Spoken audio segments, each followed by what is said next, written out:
Hello students, आपको हमारे YouTube channel पर स्वागत है। आज हम class 10th mathematics chapter number 2 polynomial जिसका एक इम्पोर्टेंट क्वेश्चन को सॉल्व करने वाले हैं, जो कि एग्ज़ाम भी से है और इम्पोर्टेंट भी है।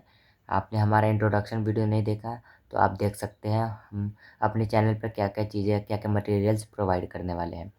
तो सबसे पहले हम ये क्वेश्चन पढ़ लेते हैं।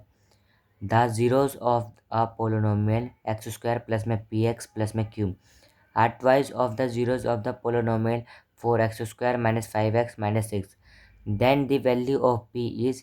इस क्वेश्चन में ये कह रहा है कि इसमें हमें पोलिनोमियल दे रखा है, ये रहा एक्स स्क्वायर प्लस में पी एक्स प्लस में क्यू। अदर ट्वाइस, ये ट्वाइस है इस पोलिनोमियल के 4x square minus 5x minus 6। अब उसके बाद हमें पी की वैल्यू पूछिए, जो कि ये रही। तो ऑप्शन ए में है -5/2, ऑप्शन बी में है 5/2, ऑप्शन सी में -5, ऑप्शन नंबर डी में है 10। तो हम इस क्वेश्चन को सॉल्व करते हैं और हम पता लगाते हैं कि इनमें से कौन सा ऑप्शन हमारा करेक्ट है। तो सबसे पहले हम गिवन पार्ट लिख लेंगे। गिवन पार्ट में एक्स स्क्वायर प्लस में पी एक्स प्लस में क्यू है, ये गिवन पार्ट से हमने लिया है। उसके बाद में 4x square minus 5x minus 6, ये भी हमने गिवन पार्ट से लिया है। उसके बाद में P X is equal to में 4x square minus 5x minus 6, इसको हम पहले सॉल्व कर लेंगे। तो इनको फर्स्ट और लास्ट को मल्टीप्लाई करना होता है। तो हमें मल्टीप्लाई करने पे हमारा 24 आया, और ये इन नंबरों से हमें बीच वाला नंबर लाना पड़ता है, जो कि हमारा -5 है। तो हमने ये तीनों का पेयर बना लिया, 8 और 3 का। तो 8 माइनस 3 करेंगे तो जो कि हमारा 5 आ जाएगा। लेकिन एक ट्विस्ट है इसमें, अगर हमारा इधर हमारा पॉजिटिव 5 है, इसमें हमारा नेगेटिव 5 है, तो हम इधर माइनस का 8 प्लस का 3 कर सकते हैं, जो कि हमारा -5 आ जाएगा। तो 4x स्क्वायर माइनस का 8x प्लस में 3x माइनस का 6, जो कि रहा इज इक्वल टू में 0।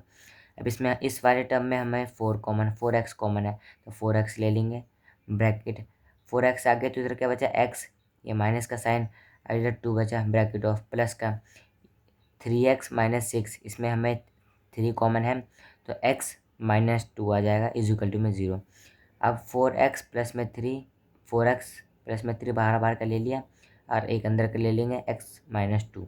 उसके बाद में 4x प्लस में 3 इज इक्वल टू में 0। तो हम इसको पहले एक बार 0 को बराबर करते हैं, उसके बाद एक बार इसको करेंगे। तो 4x प्लस में 3 इज इक्वल टू में 0, तो 4x इज इक्वल टू में -3, x इज इक्वल टू में -3/4, जिसको हमने इसको अल्फ़ा मान लिया। उसके बाद में x -2 इज इक्वल टू में 0, x -2 इज इक्वल टू में 0, तो x इज इक्वल टू में 2, जिसको हमने बीटा मान लिया। अब इस क्वेश्चन में क्या कह रहा है कि हमें p की वैल्यू फाइंड करनी है। p की वैल्यू किस में आता है? अल्फ़ा प्लस में बीटा के, अल्फ़ा प्लस में बीटा में आएगा। अल्फ़ा प्लस में बीटा क्या होता है? -b/a। तो हमें बी पी किस में आ रहा है? बी में आ रहा है, बी वाले में आ रहा है। अगर हम अल्फ़ा इंटू बीटा करते तो c/a, इसमें हमारी q की वैल्यू निकल पाती। तो हम इसमें, हमें खाली MCQ का सवाल है, इसमें हमें p की वैल्यू पूछी है, तो हम अल्फ़ा प्लस में बीटा करेंगे, जो कि -b/a होता है। तो अल्फ़ा प्लस में बीटा क्या है हमारा? माइनस का पी क्यू, क्योंकि अल्फ़ा ये रहा, माइनस बी यानी पी के आगे माइनस का, अपोन में ए, 1 लगाने की ज़रूरत नहीं है। अल्फ़ा प्लस में बीटा, इसको हमने अल्फ़ा माना है, इसको हमने बीटा माना है।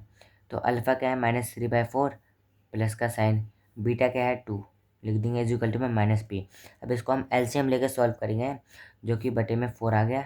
एलसीएम लेने पे 4 आया, इज इक्वल टू में -3 प्लस में, इसके नीचे कुछ नहीं है तो हम 4 से मल्टीप्लाई करेंगे, ऊपर भी 4 से करेंगे, 4 2 8 इज इक्वल टू में -p। अब इसको हम सॉल्व करेंगे तो प्लस का 5 आएगा, जो कि 8 बड़ा है, क्योंकि इसलिए प्लस का 5 आएगा। 5/4 इज इक्वल टू में -p। तो p की वैल्यू क्या आ गई हमारी? p की वैल्यू -5/4 आ गई, जो कि हमारा करेक्ट ऑप्शन नंबर ए है, -5/2। अगर हमें q की वैल्यू फाइंड करनी होती तो हम किस तरह करते हैं? देखो, अगर हमें q की वैल्यू फाइंड करनी होती है तो हम अल्फ़ा मल्टीप्लाई बीटा लगाते हैं, जो कि c/a आता है। c/a यानी q, अल्फ़ा ये रहा हमारा माइनस का 3/4 मल्टीप्लाई बीटा ये रहा 2 इज इक्वल टू में q। तो 3 2 6 -6/4 इज इक्वल टू में q।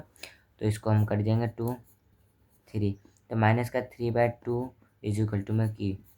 तो हमारी ये आएगा q की वैल्यू, ये रही p की वैल्यू। तो ये हमारा क्वेश्चन में ओनली p की वैल्यू पूछी गई थी, तो हमने जो कि फाइंड कर दिया है। आई होप स्टूडेंट्स आपको हमारा ये कॉन्सेप्ट समझ आया होगा। अगर समझ आया तो वीडियो को लाइक करें, सब्सक्राइब करें और शेयर करें। थैंक्स।